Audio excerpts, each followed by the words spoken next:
संतश्रेष्ठ श्री ज्ञानेश्वर माऊलींच्या पालखी सोहळ्याचं फलटणच्या श्रीराम नगरीत आगमन होत आहे। माऊलींच्या स्वागतासाठी संपूर्ण शहर सज्ज झालंय। स्वागत कमानी, आकर्षक रोषणाई, पालखी तळावरील स्वच्छता, शुद्ध पिण्याच्या पाण्याची व्यवस्था, वैद्यकीय सुविधा, तात्पुरती स्वच्छतागृह आणि कडेकोट पोलीस बंदोबस्त अशा सर्व सोयी सुविधांची जय्यत तयारी प्रशासनानं पूर्ण केली आहे। या सर्व स्थळांची कामं नगराध्यक्ष शमशेर सिंग नाईक निंबाळकर यांनी रात्री उशिरा केली। पालखीसाठी फलटण शहरातील वाहतूक देखील वळवण्यात आल्याची माहिती आहे। पोलीस निरीक्षक घनश्याम बल्लाळ यांनी ही माहिती दिली आहे। निर्मल वारी, स्वच्छ वारी या संकल्पनेतून नगरपालिका, पोलीस, आरोग्य, महसूल, वीज विभागांसह विविध यंत्रणांनी समन्वय साधत हे काम केलंय।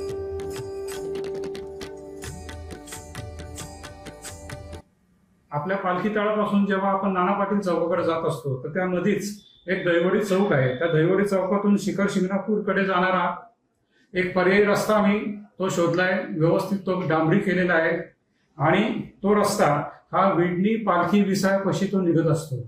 त्याचं अंतर सुद्धा फार काही नाही, अंदाजे 9.5 किलोमीटर आम्ही पाहिलेलं आहे। तर हा पर्यायी रस्त्याने जर आपल्या वाहनांनी, पालखीतल्या वाहनांनी जर तो वापर केला तर निश्चितच त्या वाहन चालकांना एक चांगला रस्ता